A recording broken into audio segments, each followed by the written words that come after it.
First home buyers are unwittingly making poor investment choices in order to take advantage of the first homeowners grants and the home builders grant. That's according to Veronica Morgan, who is one of the co-hosts on our show. So I swapped places with Veronica in this interview to find out what she's so concerned about. Here's a news flash for you. It was never meant to help you. That is the home builders grant. That's according to Veronica Morgan, who has changed roles. She's moved from being the questioner to the person who's going to answer the questions. And she joins me. G'day, Veronica. How are you doing? Oh, good, Kevin. Nice to be on this side of the seat. Yeah, I know. Well, you're in the same seat, but just a different role. Hey, by the way, too, I just want to publicly thank you very much for the great work you're doing, introducing so many wonderful people into the Real Estate Talk program. So thank you, Veronica. I really appreciate your support. It's great. A pleasure. I enjoy it. Now, tell me, what's your beef with the home builders grant? Well, it's not just the home builders grant. It's actually all first home buyer grants. You know, at the end of the day, and I'm a little conflicted here, okay, because they are there to help the construction industry. They're not there to help first home buyers.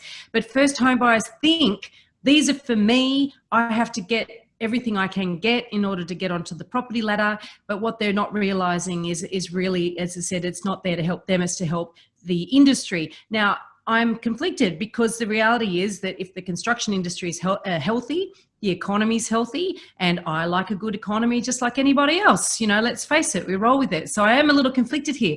The problem is with first home buyer grants is that when buyers focus on them as that they've got to get all these things because it's silly not to get this money, they often neglect to notice that there are other properties that they could be buying that A, might even be cheaper, B, might be bigger and have better value than if they focus on trying to get every grant that's available for them.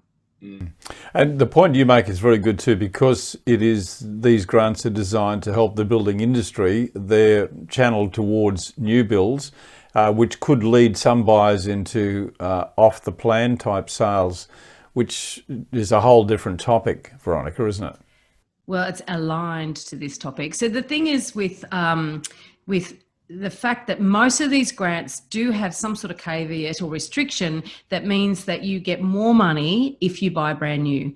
And so obviously there's very few states or territories that actually offer the same grant for an established property. And that's telling in itself, right? So there's a reason for that. Obviously, we're promoting the construction industry. The problem with that, of course, is that brand new properties, and particularly off the plan, is the most risky segment of the market. And when I say that, I say it for three reasons, right? The first one is that the resale price of brand new property. So the first time a new apartment or a new house is on sold, it has a much higher proportion of selling at a loss than any other property type in the country. That's residential property type. So that's, you know, high risk of losing value over time. And if you are in a situation where you have to sell, you won't recoup your money. That's a pretty horrible risk. The second risk is settlement risk. So if you're buying off the plan, then you've got your finance approved at the point at which you sign that contract. Now, if that's more than 3 months away, if completion is more than 3 months away, then you're going to have to get a new pre-approval, and you might not get that. Your circumstances might change, or the bank's lending policies might change. And so that's one part of the settlement risk. The other side of settlement risk is a very, very high risk of the valuation coming in at under whatever price you've agreed to pay. And a lot of people got caught out with this in 2018 and 19 in particular, where they'd signed deals when the market was booming, and they found that the valuations were coming in a lot less than what they paid. Now, I spoke to quite a few valuers over that period of time, and often I was told, look, at least 50% of the valuations are coming in at less than purchase price. So that's an enormous risk. And particularly for a first home buyer, you've got to find the difference somewhere. And if you just scrape together a deposit, you might not have access to that money. So that puts you in a really, really tough position. And the third thing is the defects.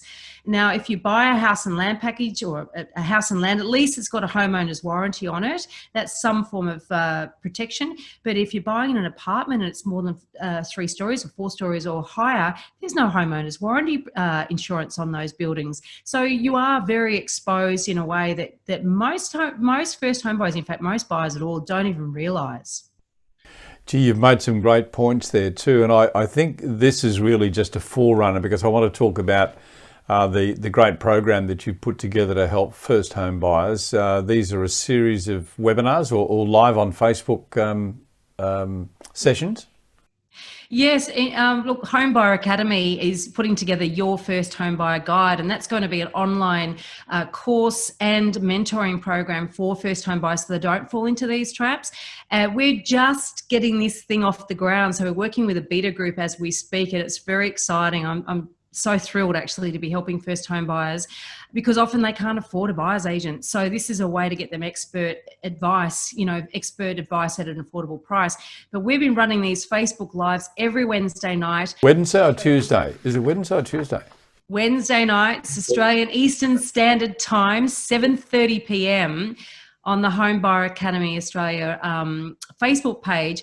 It's fantastic. I love it. We're getting loads and loads of questions, and we're sometimes bringing in experts with specific areas of expertise so that they can answer specific questions. But the rest of it is Megan Wells, a buyer's agent from Brisbane, and myself, and we're handling those questions live, and it's heaps of fun.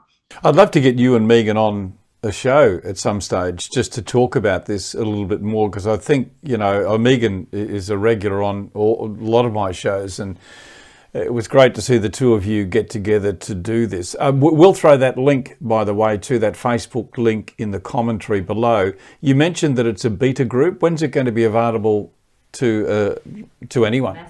Well, I guess if anybody actually comes into the Facebook Lives and makes themselves known to us before the end of July, I know that's not a lot of time left, we still have intake for that beta group for the course. We ran our first workshop last weekend. That was fantastic. Actually, that was a workshop teaching first home buyers how to work out where they should buy and what they should buy.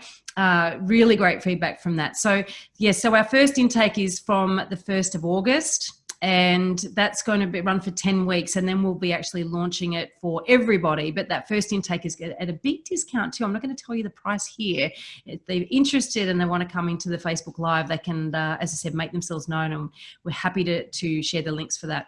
Okay, so just to be clear, the Facebook Live is free at this stage, and you can elect to go on from there if that's the case. But there's some tremendous information coming out of this. There's a link below, as I said, to take you into that.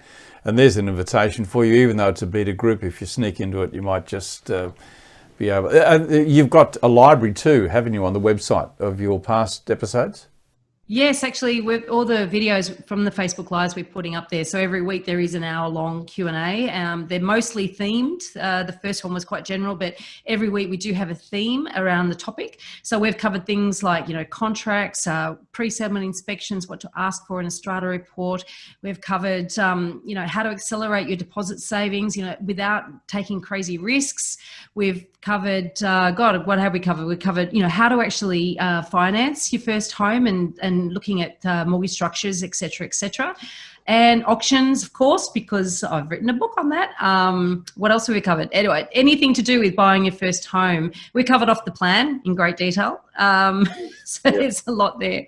Yeah, well, the website is homebuyeracademy.com.au, homebuyeracademy.com.au, and as I said, we'll have a link down there to that Facebook, those Facebook sessions as well.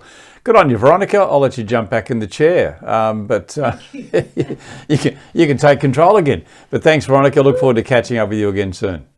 Thanks, Kevin.